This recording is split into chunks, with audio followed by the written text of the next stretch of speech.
وفعلتلي وwaxa ugu badan ee Soomaaliya marka ay joogtid maqashid hadaba sidee warbixin ayaan kaaga hayaa hadii ay tahay marka ugu horeysay aad soo booqatid fadlan noo share garee noo follow garee oo noqo saaxiibka ugu dhow ee halka nala joogo magacaygu waa Saabir wixii ka dambeeyay 1991 xilliga ay burburtay dawladda Maxamed Siyaad Barre Soomaaliya waxay gashay wajiyo cusub qof walba qofkii uu ka awood badnaa ayuu dhibaateeyay qabiil kastana qabiilkii uu ka tuweenaayo xasuuqay dulmigu wuxuu noqday kuwa xarga goostay taasoo keentay in ugu dambeyn dadka Soomaaliyeed loo kala qaybiyo 4.5 ama 4.5 cadaalad darrada waxay gaartay heerkii ugu xumaa taasoo sabab ay u noqotay in qofba qof uu dilo isla markaasina uu ku naaloodo inuu sii noolaado ka jawaab islaanta cadaalad darrada ka jirta Soomaaliya ayaa si xoojinaysa in la maqlo qof la dilay diinteena suuban islaamku ma ogolo qof in dhiiggiisa la daadiyo isla markaasina maalkiisa iyo cirdigiisa lagu xadgudbo Soomaaliya oo kamid ah wadamada 99% ay dadkiisu muslim yihiin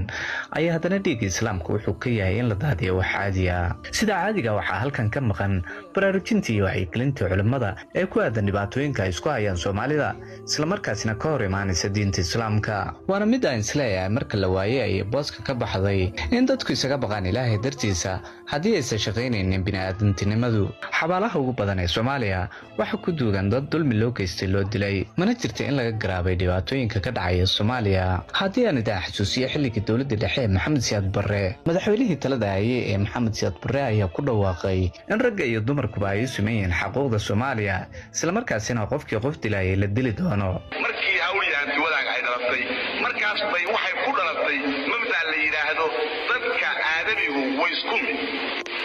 midka adoonka oo shaqaalaha loogu yeeray ama beeraleyda loogu yeeray ama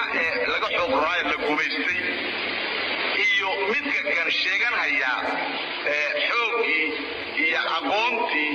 iyo muxuu ahaa dhididkiisii wixii isagu kasbay inta lagu noolaado meel dheer lagu gaaro xoolo lagu helay iyo maalba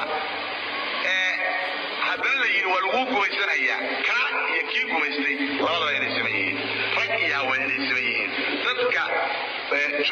joojiyo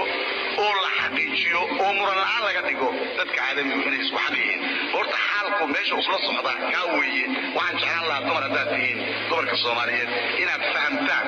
yani mid uu iska yimid maaha waxa wata anti wadaaga wata raasmaaligu ma wato rag iyo dumarka taasi waxay sababtay muran far badan oo ka yimaada culimadii wahabiyada kuwaas oo ku guuleystay ugu dambeyn inay ridaan dawladda Maxamed Siyaad Barre wixii ay ka dhigaysay dawladda dhexe ee Maxamed Siyaad Barre ayana Soomaaliya marti u noqotay haddaba wahabiyadu ayaga sabab u ah daadinta dhiigga islaamka iyo dhibaatooyinka ka dhacaya Soomaaliya sida darteed maadaama ay ku guuleysteen in ay burburiyaan dawladda awoodda badneed ee Maxamed Siyaad Barre maxay u diidayeen inay soo gabagabeeyaan daadinta dhiigga islaamka iyo dhibaatooyinka ka dhacaya Soomaaliya magacaygu waa Saabir Cabduqaadir Warsame Saabir Honesty halka adiga daalacanaysiin waa Kanal 4